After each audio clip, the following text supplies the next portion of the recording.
achieved with regards to the implementation of these sustainable development goals.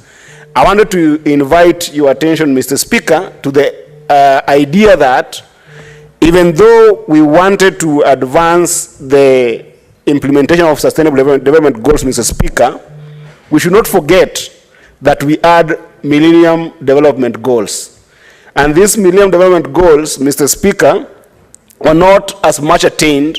And the worst thing is that when the time that was put in place for the Millennium Development Goals elapsed, there was no proper evaluation on the implementation and achievement that did.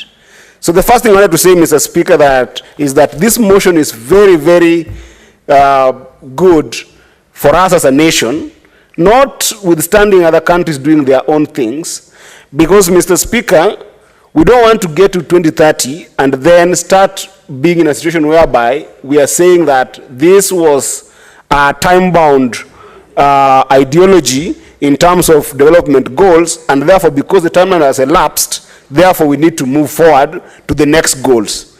That then we will be entering a country that is simply, engaging on rhetoric narratives that other people are engaging in.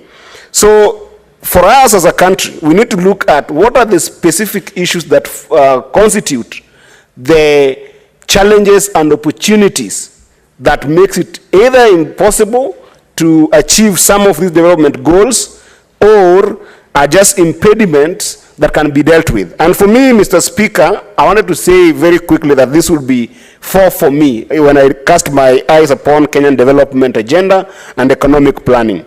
The first one, Mr. Speaker, that as this bill probably will go all the way and become an act that will be considered by the relevant ministry, the first thing I would want to see very well addressed by the relevant ministry is the issue of prioritization framework on these goals with regards to our country. Mr. Speaker, most countries that I've seen try to achieve these goals have been very good at articulating the suitability and availability of resources with regards to these goals.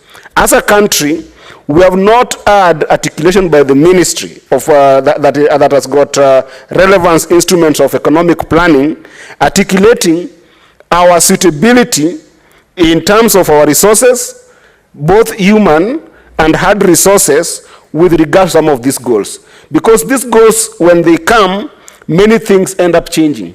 And because of that dynamism of a population, of different innovations, we need to constantly review the suitability of human resource, the suitability of our resources, and more specifically, the suitability of even the ministerial framework put in place to be able to attain these goals. So that is something I would want to see, Mr. Speaker. And then number two, because we as a country, when these goals came in place, we hadn't been able to articulate the functionality of our devolved system, Mr. Speaker. It will be good for the relevant ministry to also look at, in the context of this bill, the fitting elements to local context of our devolved systems.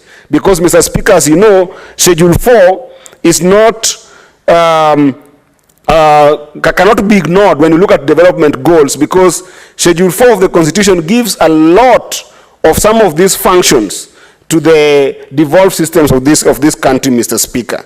And as we even look at this bill, Mr. Speaker, one thing that was also lacking that I wanted perhaps Senator Muma, as she will be working on this bill, to look at in the context of stress areas that we can be able to ensure that the ministry will look at, is the idea that both ministerial decisions as well as county government decisions must be reliant on the issue of data. Mr. Speaker, I remember when we treated with the NIS to talk about the issue of data sovereignty of this country, one of the biggest issues that came about was that we don't even have infrastructure as a country to own our own data. And this is a bill that gives us an opportunity, Mr. Speaker, if the mover can be able to think critically together with us as senators, on how do we put a framework to ensure that our state statistical bodies can ensure that decisions with regard to SDGs are following data. As things stand right now, Mr. Speaker, as a country, we are still relying on international financial institutions and private research institutes to be able to rethink data with regards to SDGs. Mr. Speaker, this is something that needs to be looked at very critically. I also wanted to see in this bill, Mr. Speaker, an elaborate framework, Mr. Speaker, on the issue of stability.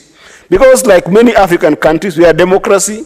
Sometimes after an election or before an election, Mr. Speaker, we tend to experience some kind of civil unrest or civil protests, or we are not in a place like a war situation that we have seen in other countries, Mr. Speaker, that has been very demeaning to SDGs. But that notwithstanding, we are a country that experiences before, during, and after elections a sense of instability.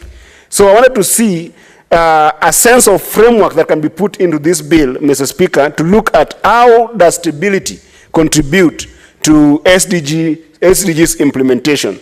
Because, Mr. Speaker, you can imagine something like industrial innovation and infrastructure development, as well as just building more progressive cities under the SDGs that requires sustainable development in urban areas.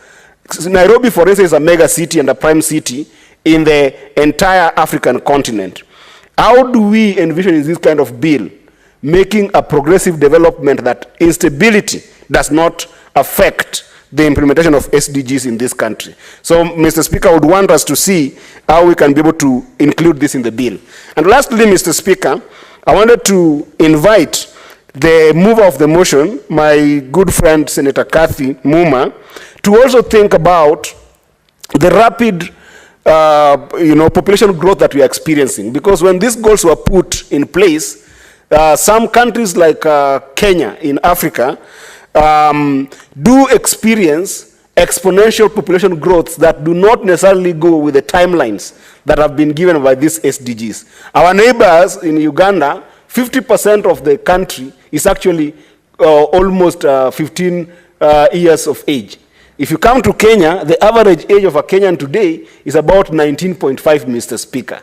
And therefore, we have got a country that is extremely young, that the population keeps on growing very fast, that sometimes the timeline that is given for these SDGs does not meet the pace of change with regards to development factors that are indicated in SDGs that we are seeing here. And of course, the SDGs, if it's anything to go by, is about improving the human development index, the dignity of the people. It's about the people, and to some extent about animals and the planet at large. But the core functionality is the people. So if there's no framework that can be able to assess, address, and therefore keep up with the population growth metrics of our own country, and I hope that even this can go to looking at it even at county levels, because different counties have got different population growth metrics.